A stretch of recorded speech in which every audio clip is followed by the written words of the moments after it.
100 hommes face à 10 000. Le chiffre ne défie pas seulement la logique, il l'humilie. Dans n'importe quel traité de guerre, dans n'importe quel calcul froid, ce nombre s'appelle une reddition anticipée.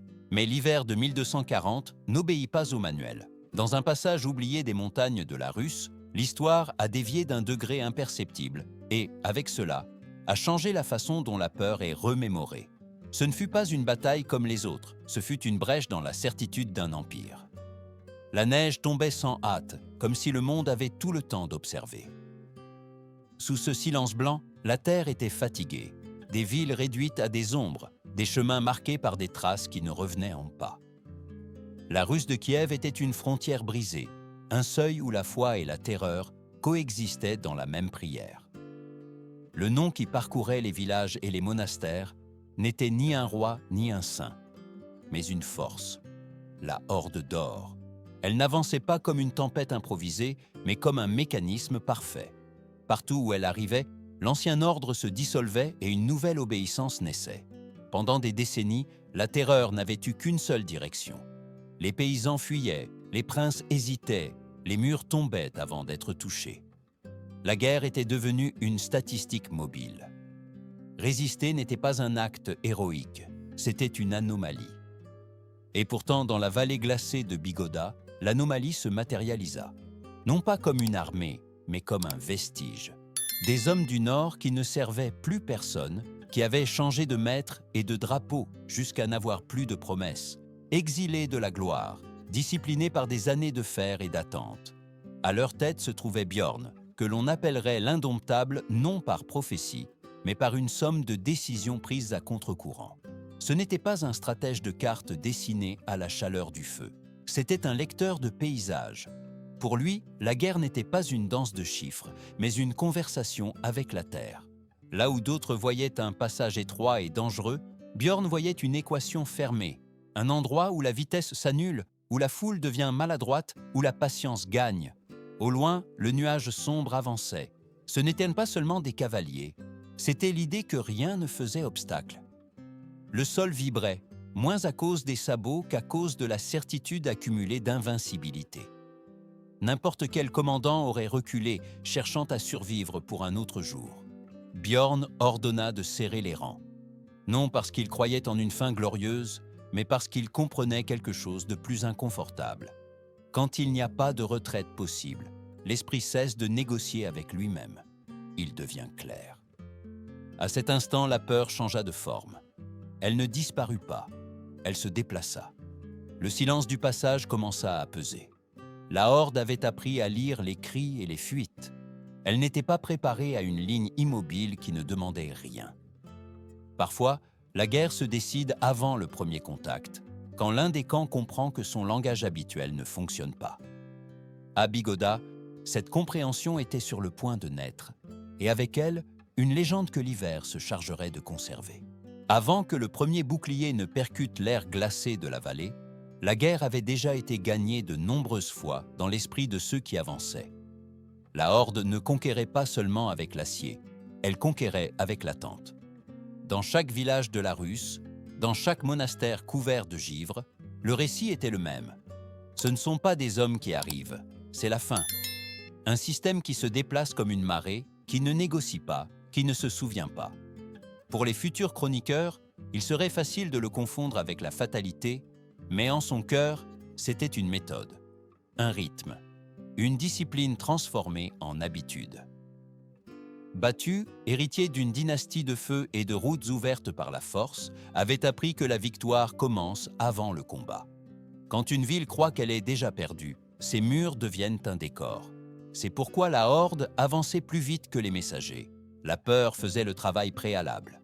Dans ce monde, résister n'était pas du courage, c'était une erreur statistique, un résidu que l'histoire balayerait sans s'arrêter. La Russe de Kiev, fracturée par des loyautés anciennes et des promesses brisées, était devenue un terrain idéal pour cette logique. Des princes opposés, des églises qui priaient pour le salut tout en négociant leur survie. La foi offrait du réconfort, mais pas de solution. L'hiver, toujours juge sévère, faisait le reste. Il n'y avait pas de refuge suffisant quand l'ennemi n'avait pas besoin de dormir. C'est pourquoi la vallée de Bigoda ne figurait pas dans les calculs. Elle était étroite, inconfortable, inutile pour une avancée rapide. Un endroit qui ne promettait ni butin ni gloire. L'avant-garde la laissa derrière elle avec la même indifférence qu'on foule une ombre. Personne n'envoya d'éclaireur. Pourquoi faire? La résistance avait été effacée du vocabulaire. Mais au fond de ce couloir de roches et de glace, le silence n'était pas vide. C'était de l'attente. Les hommes du Nord connaissaient ce silence. Ils l'avaient appris lors de gardes interminables sous des murs étrangers, protégeant des empereurs qui ne prononceraient jamais leur nom. Ils avaient survécu à la gloire d'autrui et à leur propre oubli. Cela les avait rendus dangereux d'une manière différente. Ils ne se battèrent pas pour des promesses. Ils se battaient pour la cohérence. Björn observait le paysage comme quelqu'un qui écoute une vérité inconfortable. Il savait que l'ennemi ne faiblissait pas par faiblesse, mais par excès de confiance. Il savait aussi que l'Empire ressemblait à une machine moderne, efficace, implacable, mais vulnérable lorsqu'on la forçait à opérer en dehors de sa conception. En terrain ouvert, la Horde était invincible. Dans un goulot d'étranglement, elle devenait patiente par la force, et la patience n'était pas sa langue maternelle. Tandis que le nuage sombre approchait, la Russe retenait son souffle. Ailleurs, l'histoire s'était écrite avec des fuites et des supplications. Ici, elle était sur le point de s'écrire avec l'immobilité. Non pas comme un défi épique, mais comme une interruption, une pause minime dans l'avancée du monde. Et parfois, une pause suffit pour qu'un empire se souvienne qu'il peut aussi douter. Les hommes qui attendaient à Bigoda n'étaient pas une armée au sens traditionnel. Il n'y avait pas d'étendard pour les définir, ni de patrie pour les revendiquer. Ils étaient un vestige, un écho de serments anciens prononcés dans des langues qui n'étaient plus parlées dans ces montagnes. Vareg.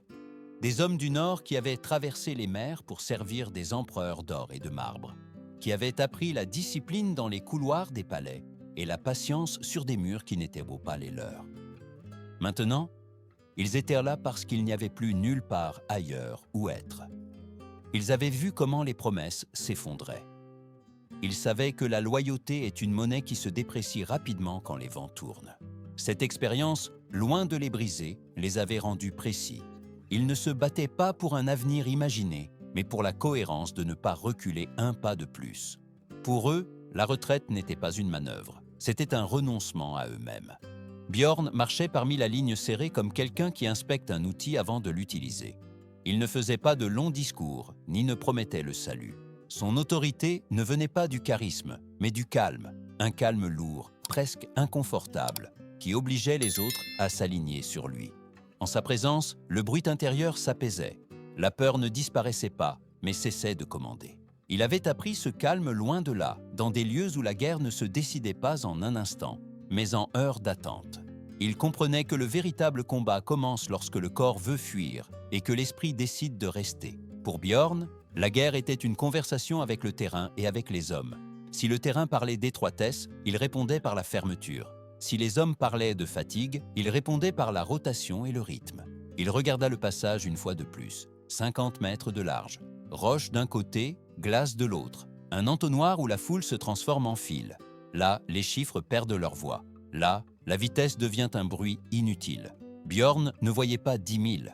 Il voyait 50, encore et encore. Il voyait la répétition, il voyait l'épuisement. Parmi les Vareg, il n'y avait ni chant ni rituel visible. Certains touchaient le bord de leur bouclier comme quelqu'un qui vérifie une serrure. D'autres fermaient les yeux quelques secondes, non pas pour prier, mais pour ordonner leur respiration. C'était une préparation silencieuse, presque monastique. Le genre de discipline qui ne s'apprend pas dans la victoire, mais dans l'attente. Au loin, l'avancée se fit audible. Pas de cris, pas encore. Un murmure profond, comme si la terre elle-même était en mouvement. Björn leva la main. Le geste suffit. Les boucliers s'emboîtèrent. L'air sembla se durcir entre les rangs. À cet instant, avant tout contact, il se produisit quelque chose de rarement enregistré dans les chroniques. Les conquérants ressentirent de la curiosité. Ils ne comprenaient pas ce qu'ils voyaient, et à la guerre, ne pas comprendre est le premier pas vers le doute. Bigoda n'était pas une promesse de gloire, c'était une question, et Björn était sur le point d'obliger un empire entier à l'écouter. L'avant-garde apparut sur la crête comme une silhouette sombre découpée sur le ciel pâle. D'en haut, le passage semblait vide, presque inoffensif. un couloir de glace et de roches où le vent effaçait les traces. Pour ceux qui étaient habitués aux champs ouverts et aux fuites immédiates, la scène paraissait absurde. Une poignée d'hommes à pied bloquant le chemin de l'armée la plus redoutée du monde. Le rire surgit spontanément, non pas comme une moquerie consciente, mais comme un réflexe. Rire était plus confortable que penser. Björn observa cet instant avec attention. Il savait que la guerre avait un seuil psychologique. Le moment où l'ennemi décide de ne pas vous prendre au sérieux. C'est là que naissent les erreurs que l'on ne peut plus corriger. La horde avait appris à lire les signes clairs de panique.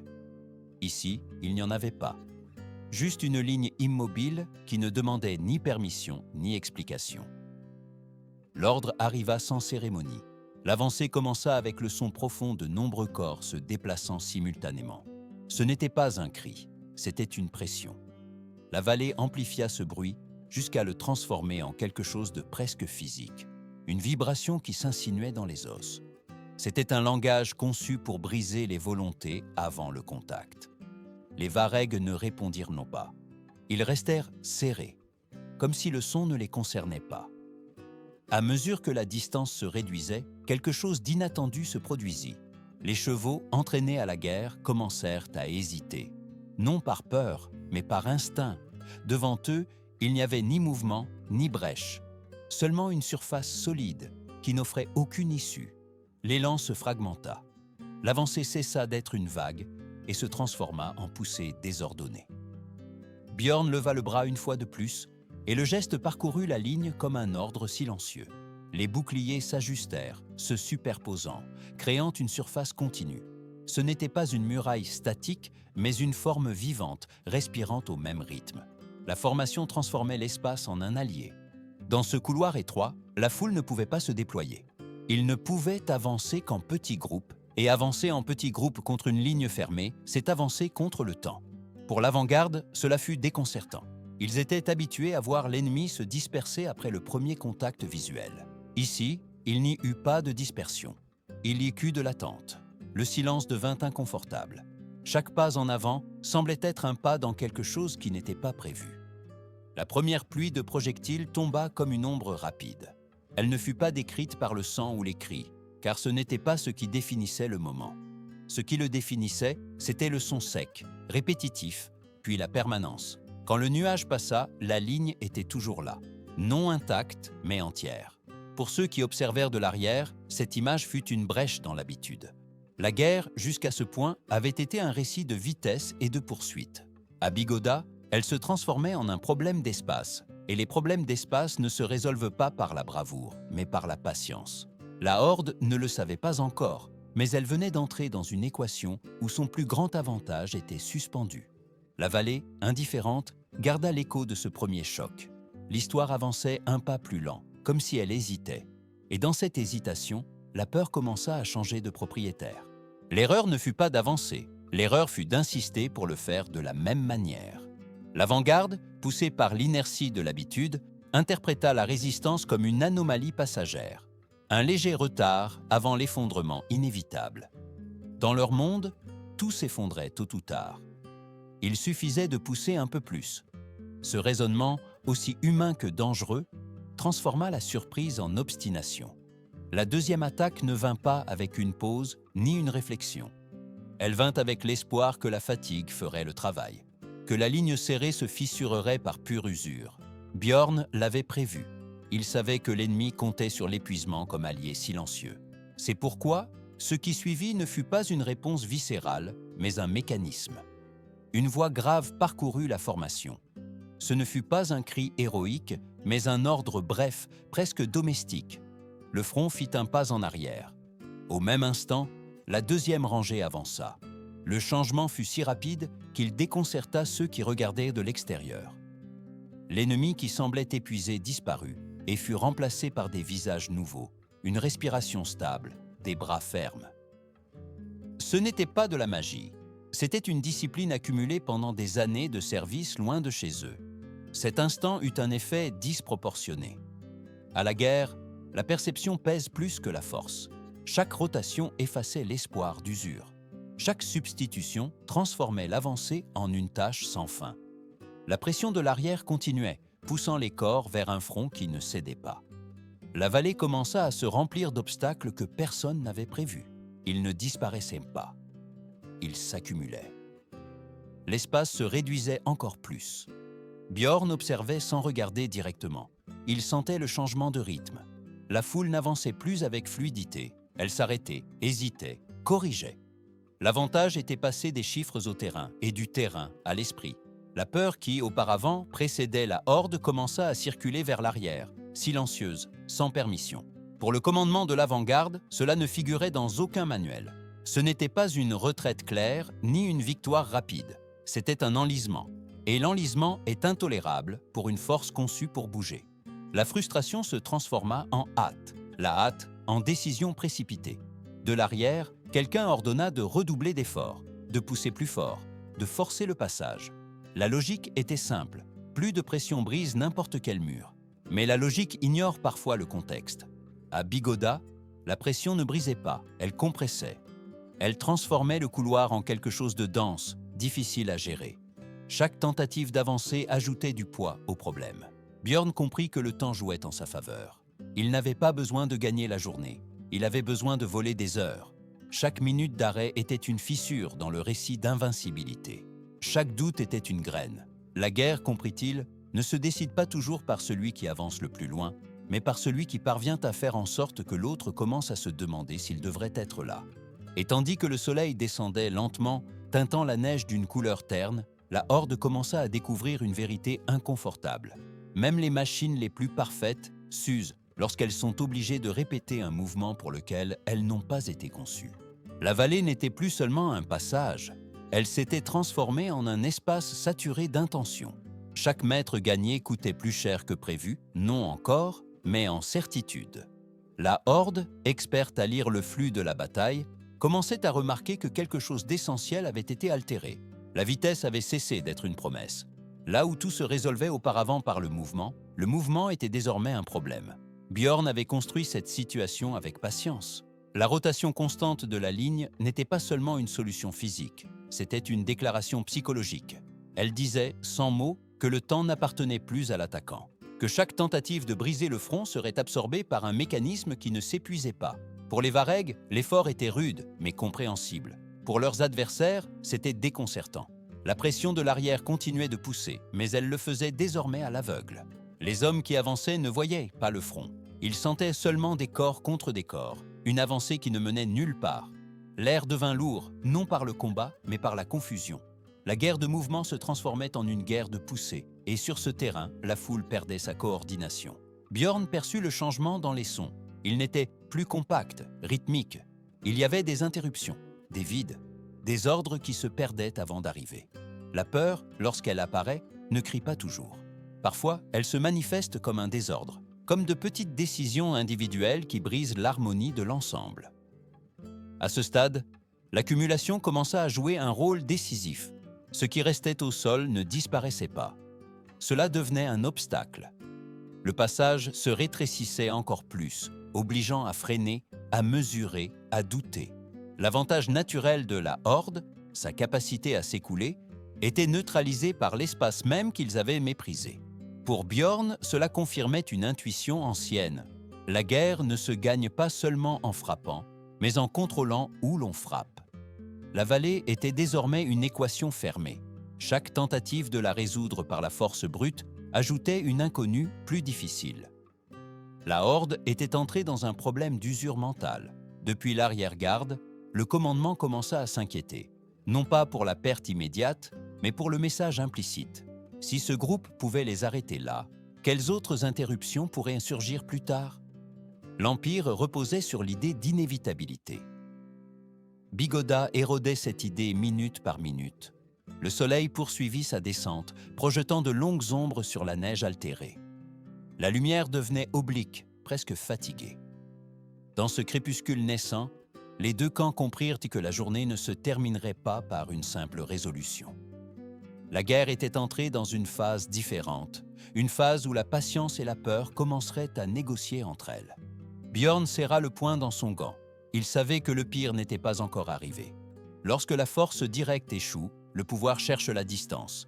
Et la distance, entre les mains d'un empire blessé dans son orgueil, pouvait devenir plus dangereuse que n'importe quelle attaque frontale. Le changement arriva sans annonce solennelle. Il n'y eut ni corps ni un signe visible. Ce fut une transition silencieuse, presque administrative. La Horde, privée de son langage habituel de vitesse et d'enveloppement, commença à penser en d'autres termes. Lorsque le contact direct cesse de fonctionner, le pouvoir cherche généralement des solutions qui n'exigent pas de proximité. Des solutions qui transforment le champ de bataille en une question de distance et de calcul. Bjorn le comprit avant de le voir. Il avait appris dans des guerres lointaines que lorsque l'ennemi s'arrête trop longtemps, il n'hésite pas. Il choisit un autre outil. La vallée, qui avait été une alliée pendant des heures, commençait à montrer son revers. L'étroitesse qui avait annulé la multitude pouvait devenir un piège si la punition venait d'au-delà de la portée. Le premier signe fut le silence étrange qui suivit la retraite partielle. Ce n'était pas du repos. C'était une préparation. Au loin, les ombres se déplacèrent différemment, plus lourdes, plus délibérées. L'air lui-même semblait contenir quelque chose, comme s'il attendait une décision finale. Les Varegs ajustèrent instinctivement leur position, non par ordre explicite, mais par expérience partagée. Ils savaient que le jour réclamait encore un prix. Quand l'impact arriva, il ne fut pas personnel. Il ne cherchait ni nom, ni visage. Il tomba sur l'espace lui-même, sur l'idée de permanence. L'objectif n'était pas de vaincre la ligne, mais de la briser, d'obliger le corps à faire ce que l'esprit refusait, se disperser. Bjorn réagit rapidement, non avec fureur. Il savait que le chaos était le véritable ennemi. Maintenir la cohésion, même sous une pression impersonnelle, était la seule façon de continuer à exister en tant qu'unité. Le coup fut immédiat, non en chiffres, mais en fissures. L'une d'elles s'ouvrit lorsqu'un vétéran proche de Bjorn tomba, non par manque de courage, mais par la somme de la fatigue et du hasard. L'espace vide apparut comme une blessure. Pendant un bref instant, le temps sembla s'incliner. La guerre se décide souvent dans ces secondes invisibles où tout peut changer. Bjorn ne regarda pas l'adversaire, il regarda l'absence. Il mit de côté ce qui ne servait plus et avança vers la brèche avec une détermination silencieuse. Non pour la couvrir, mais pour la nier. Sa silhouette, grande et lourde, devint l'encre dont la ligne avait besoin. Ce geste, plus que n'importe quel ordre, rendit sa cohérence au front. La brèche se referma, non sans coup, non sans tremblement.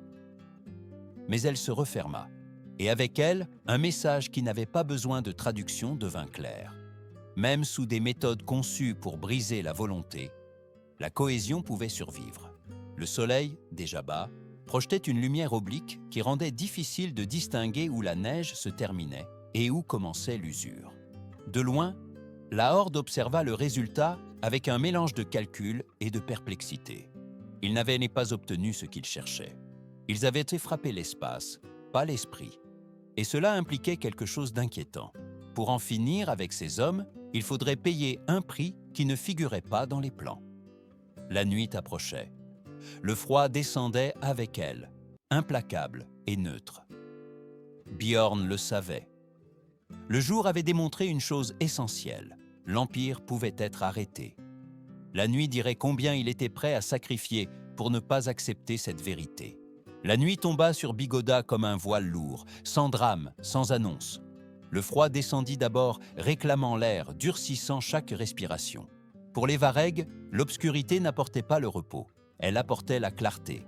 À la guerre, la nuit n'est pas l'absence de combat, c'est sa transformation.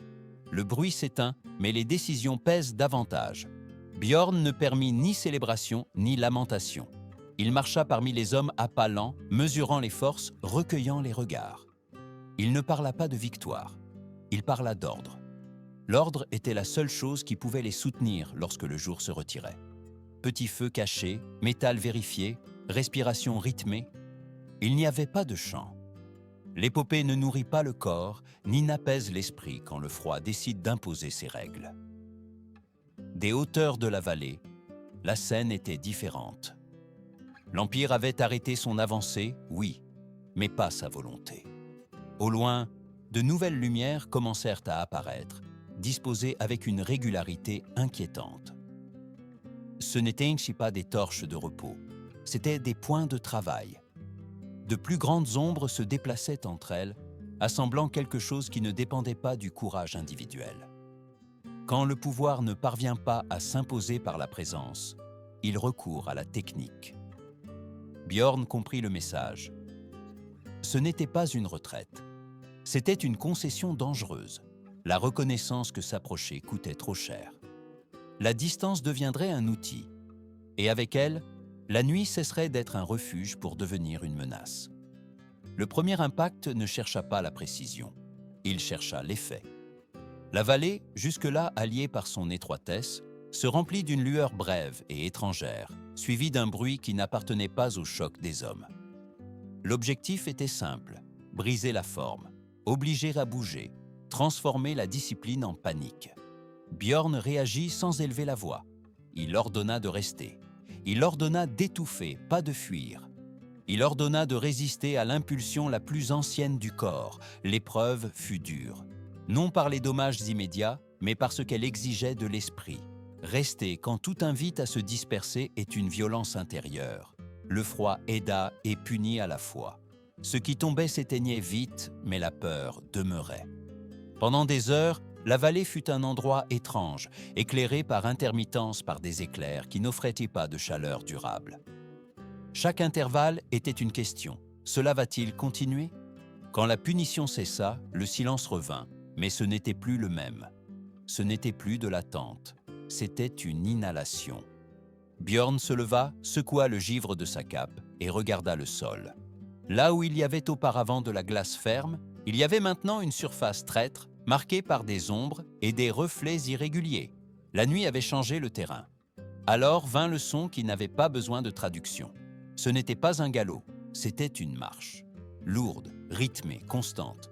La solution finale du pouvoir, des hommes entraînés à avancer sans hâte, soutenus par l'idée que l'espace était déjà préparé pour eux. Ils s'attendaient à trouver un reste brisé.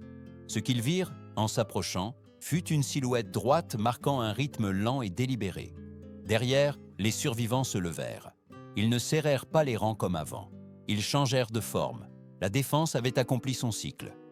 Désormais, la seule cohérence possible était l'avancée. Björn ne cria pas.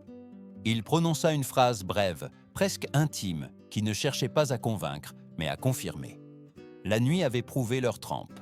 Le jour suivant prouverait leur décision. La manière dont une armée avance en dit plus que ses étendards. L'infanterie lourde apparut de l'obscurité comme une certitude lente, implacable, sans la hâte nerveuse de la cavalerie. Chaque pas était mesuré, chaque pose calculée. Ils venaient les préparer pour un type de tâche différent, achever ce que d'autres n'avaient pas pu résoudre. La vallée, altérée par la nuit, semblait désormais faite à leur mesure.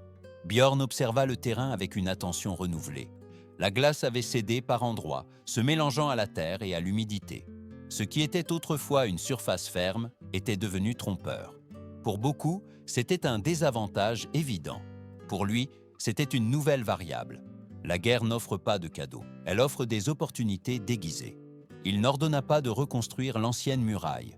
Il savait que cette forme ne répondait plus aux problèmes qui approchaient. L'infanterie lourde ne se brise pas par l'attente, elle s'épuise par la pression. Björn décida de changer la question du combat. Si rester avait été la clé pendant la journée, avancer le serait maintenant. Non par désespoir, mais par cohérence. Les hommes se redistribuèrent en une formation plus ouverte, avec une pointe claire qui absorbait l'impact initial. Ce n'était ni élégant ni symétrique. C'était fonctionnel. Une structure conçue pour pénétrer, non pour résister. Le silence précédant le choc fut bref. Il n'y eut pas de cris rituels. Le froid avait épuisé la théâtralité. Lorsque les deux forces se rencontrèrent, le terrain parla le premier. Les pas qui se croyaient sûrs devinrent incertains. La marche ordonnée perdit son rythme. La masse compacte commença à se fragmenter en mouvements défensifs. Ce n'était pas une défaite immédiate, c'était une interruption. À cet instant, l'avantage cessa d'être numérique pour devenir physique. Björn avançait en tête non comme un symbole, mais comme un point de référence. Il ne cherchait pas à se distinguer, il cherchait à maintenir l'élan. La formation poussa vers le centre, créant un couloir involontaire où la coordination de l'adversaire devenait difficile. Là, chaque décision individuelle pesait plus que tout ordre général. Le combat changea de son. Ce n'était plus le choc métallique lointain, mais un murmure dense d'efforts et de friction. La boue et la glace mélangées exigeaient un équilibre constant. Celui qui perdait l'équilibre perdait l'initiative. Dans ce contexte, une préparation minimale faisait la différence. Un pas ferme suffisait à soutenir l'avancée. Un faux pas à tout perdre. L'infanterie lourde ne s'attendait pas à cette transformation.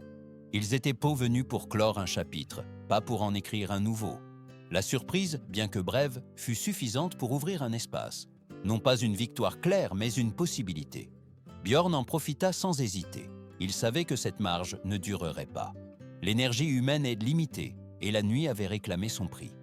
À mesure que l'affrontement se prolongeait, le rythme commença à descendre. Les corps réclamaient une trêve. L'avancée ralentit jusqu'à presque s'arrêter. Le terrain, saturé, n'offrait plus le même effet. Ce qui avait été un avantage commençait à se neutraliser. Björn le sentit avant de le voir. Le coin avait rempli sa fonction. Maintenant, le combat réclamait une autre réponse. De l'arrière-garde adverse, un son distinct émergea. Ce n'était ni un ordre, ni une retraite. C'était un signal. La foule commença à s'ouvrir, non pas pour fuir, mais pour laisser passer quelque chose qui n'appartenait pas au flux normal de la bataille. Björn leva les yeux. Il comprit, en silence, que le conflit était sur le point de changer d'échelle. Quand le pouvoir concentre sa force sur une seule figure, il ne cherche pas de tactique, il cherche un message. La figure avança sans hâte, comme si le temps autour d'elle s'était épaissi. Elle ne portait pas d'étendard et n'avait pas besoin d'escorte visible pour annoncer son importance. Le silence qui s'ouvrit sur son passage remplissait cette fonction. L'infanterie s'écarta avec une discipline qui n'était pas de la peur, mais de la reconnaissance. Ce n'était pas un soldat de plus, c'était une réponse. Une tentative de clore le récit par le biais du symbole. Björn sentit le poids du moment dans ses articulations avant même de le ressentir dans son esprit. La fatigue n'était plus un murmure, c'était une présence constante. Chaque respiration brûlait. Cependant, il comprit l'essentiel. L'Empire n'essayait pas de gagner du terrain, il essayait de retrouver un sens. Lorsqu'un système parfait est obligé de concentrer sa volonté sur une seule silhouette, c'est que quelque chose s'est brisé en son sein. Il n'y eut pas de mots. Il n'était pas nécessaire. L'échange qui suivit fut bref en gestes et long en signification. Il ne s'agissait ni de démonstration, ni de chorégraphie. Ce fut un choc de décisions prises à la limite, où chaque mouvement cherchait à restituer une narration. Le froid, indifférent, observait. La vallée, témoin involontaire, gardait la mémoire. Autour, les deux camps semblaient retenir leur souffle. Le combat avait réduit son échelle jusqu'à tenir dans un regard. Ce qui se produirait là ne déciderait pas seulement un col de montagne, mais la façon dont la journée serait racontée. Björn savait qu'il ne défendait pas sa vie. Il défendait l'interruption qu'ils avaient créée. Cette pause dans la marche du monde. Le dénouement n'eut pas besoin de se prolonger pour laisser des traces. Ce ne fut pas une victoire célébrée, ni une chute accompagnée de clameurs. Ce fut une fin sèche, définitive dans son effet. La figure envoyée pour clore le chapitre cessa d'avancer. Et avec elle, quelque chose de plus subtil s'arrêta. La certitude que tout pouvait être résolu par une supériorité concentrée. Pendant un long instant, personne ne bougea. L'aube commença à filtrer à travers les ombres, révélant l'étendue réelle de la nuit. La vallée était couverte de signes muets de l'effort extrême. Il n'y avait pas d'ordre immédiat pour continuer. Le pouvoir, blessé dans son orgueil, avait besoin de recalculer. Lorsque l'avancée générale reprit, ce fut d'une autre manière, sans bruit inutile, sans l'arrogance qui avait marqué le début. Le passage fut traversé, oui, mais pas comme quelqu'un qui défile. Il fut traversé avec prudence, comme quelqu'un qui marche sur un endroit où la logique avait échoué une fois. Björn n'était plus en tête lorsque le mouvement fut achevé. Non pas parce qu'il avait été écarté, mais parce que l'histoire permet rarement à ces interruptions d'accompagner la fin. Une image resta en arrière que le froid se chargea de préserver, celle d'un homme qui ne recula pas quand tout invitait à le faire. Le général qui observa le champ à la fin de la journée n'ordonna pas de gestes triomphaux. Il ordonna le silence. Ils comprenaient le coût réel de ce qui s'était passé. Ils étaient y passés, mais ils avaient laissé quelque chose là, un doute. Et les doutes, dans les empires, sont plus dangereux que les défaites visibles. La neige commença à tomber de nouveau, couvrant les formes, effaçant les limites. Elle ne jugeait pas, elle scellait seulement. Sous ce manteau, la vallée de Bigoda se transforma en un avertissement immobile. Une preuve qu'en un jour d'hiver et dans un lieu oublié, la volonté humaine fut suffisante pour obliger le monde à s'arrêter un instant.